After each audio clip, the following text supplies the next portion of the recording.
नमस्ते। चलिए आज हम लोग अभिव्यक्ति और माध्यम का एक पाठ पढ़ते हैं जनसंचार में। उस पाठ का क्या नाम है? अभिव्यक्ति एवं संचार माध्यम। तो चलिए आगे बढ़ते हैं। संचार किसे कहते हैं? संचार शब्द चर धातु के साथ सम उपसर्ग जोड़ने से बना है। इसका अर्थ है चलना या एक स्थान से दूसरे स्थान तक पहुंचना। संचार संदेशों का आदान प्रदान है।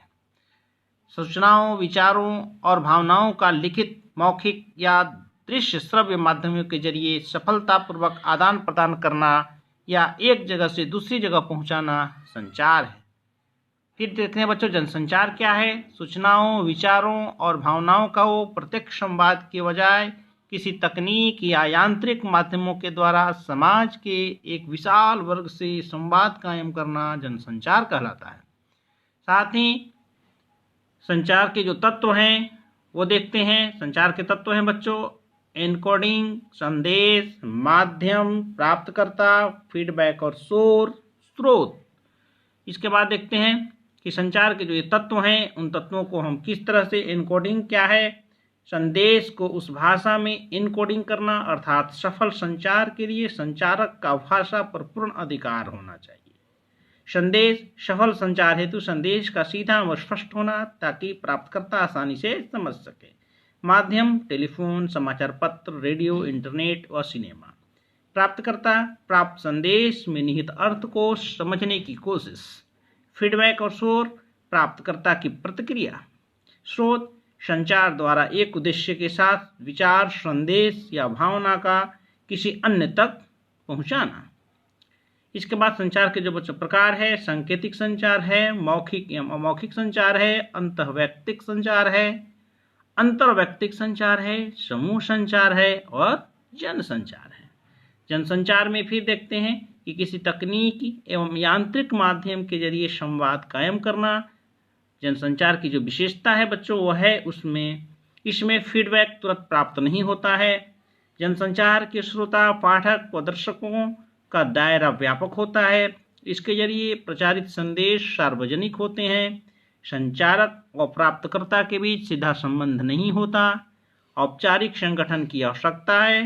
द्वारपाल प्रकाशित व प्रसारित होने वाली सामग्री को नियंत्रित व निर्धारित करते हैं। इसके बाद संचार के जो बच्चों कार्य है उसमें सूचना देना, शिक्षित करना, मनोरंजन करना, एजेंडा तैयार करना, निगरानी करना, विचार विमर्श के मंच। साथ ही जनसंचार के साधन के माध्यम जो है वो है समाचार पत्र, पत्रिकाएं, रेडियो, टेलीविज़न, सिनेमा और इंटरनेट। इनके माध्यम से हम लोग जनसंचार का आदान प्रदान करते हैं। साथ ही अब देखो इसमें कुछ प्रश्नोत्तर है बच्चों, आप इसे अच्छी तरह से देख लें। शोर किसे कहते हैं? संचार प्रक्रिया में आने वाली बाधाओं को शोर कहते हैं। साथ ही समूह संचार किसे कहते हैं? तो समूह द्वारा आपस में विचार विमर्श या चर्चा करना समूह संचार कहलाता है। आधुनिक संचार माध्यमों के नाम लिखिए। तो उसमें बच्चों क्या क्या है देख लीजिए, समाचार पत्र, पत्रिकाएं, रेडियो, टीवी, इंटरनेट एवं मोबाइल। आगे देखते हैं कि जनसंचार के प्रमुख कार्य क्या क्या है। तो सूचना, शिक्षा, मनोरंजन और एजेंडा तैयार करना। आपने देखा लाइव से क्या अभिप्राय है? तो किसी घटना का घटना स्थल से सीधा प्रसारण लाइव कहलाता है। अब तो अच्छी तरह से जानते हैं। मुद्रित माध्यम, प्रिंट मीडिया। अब देखिए समाचार पत्र, पत्रिकाएं जो है इसके बारे में एक थोड़ा सा आपको डिटेल दिया गया है। जनसंचार की सबसे मजबूत कड़ी पत्र पत्रिकाएं, प्रिंट मीडिया ही है। हालांकि अपने विशाल दर्शक वर्ग एवं तीव्रता के कारण रेडियो और टेलीविज़न की ताकत ज़्यादा मानी जाती है। तो बच्चों इसमें देखना कि समाचार पत्र पत्रिकाएं जो है वह समाचार पत्र का सबसे पुरानी और सबसे ही अभी भी विस्तृत माध्यम माना जाता है। इसके अलावा पत्रकारिता के सोपान जो हैं, समाचारों को संकलित करना, उन्हें संपादित कर छापने लायक बनाना, पत्र और पत्रिका के रूप में छपकर पाठकों तक पहुंचाना, ये सब पत्रकारिता के सोपान हैं। अब देखते हैं बच्चों कि भारत में अखबारी पत्रकारिता का प्रारंभ।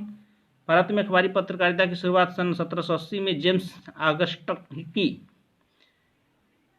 के बंगाल गजट से हुई, जो कलकत्ता से निकला था। जबकि हिंदी का पहला साप्ताहिक पत्र उदंत मार्तंड भी कोलकाता से ही सन 1826 में पंडित जुगल किशोर शुक्ल के संपादन में निकला था।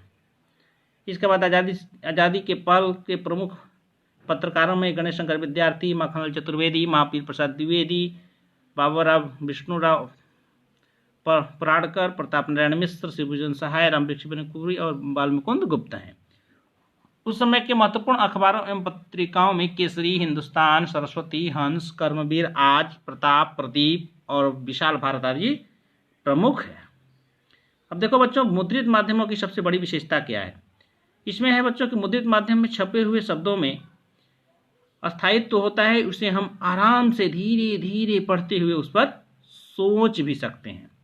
साथ ही स्वतंत्र भारत के प्रमुख समाचार पत्र हैं बच्चों, देख लीजिए इसको, जिसमें आज़ादी के बाद प्रमुख हिंदी अखबारों में नवभारत टाइम्स, जनसत्ता, नई दुनिया, राजस्थान पत्रिका, अमर उजाला, दैनिक भास्कर, दैनिक जागरण पत्रिकाओं में धर्मयुग, साप्ताहिक, हिंदुस्तान, दिनमान, रविवार, इंडिया टुडे, आउटलुक और वगैरह बहुत सारे नाम हैं। आज़ादी के बाद हिंदी के प्रमुख पत्रकारों में सचिदानंद, हीरानंद वात्सायन नग्गे, रघुवीर सहाय, धर्मवीर भारती, मनोहर श्याम जोशी, राजेंद्र माथुर, प्रभाष जोशी, सर्वेश्वर दास सक्सेना, सुरेंद्र प्रताप सिंह का भी नाम इसमें लिया जाता है। इसके बाद देखिए ये सब समाचार पत्र हैं बच्चों, नवभारत टाइम्स है, हिंदुस्तान है। भारत में पहला समाचार वाचक किसे माना जाता है, तो देवर्षि नारद को, इसको ध्यान रखना, देवर्षि नारद को समाचार वाचक, पहला भारत का समाचार वाचक माना जाता है। इसके बाद प्रमुख गृह कार्य है बच्चों, देख लीजिए, जिस पाठ को मैंने पढ़ाया उसी में आपको देना है। ठीक है, तो धन्यवाद करता हूं आपको, और अपने मित्र सिद्धार्थ कुमार पांडे जी को भी बहुत बहुत धन्यवाद देता हूं कि जिन्होंने ये संकलन कराया, और सुशील उपाध्याय जो आपके स्वर से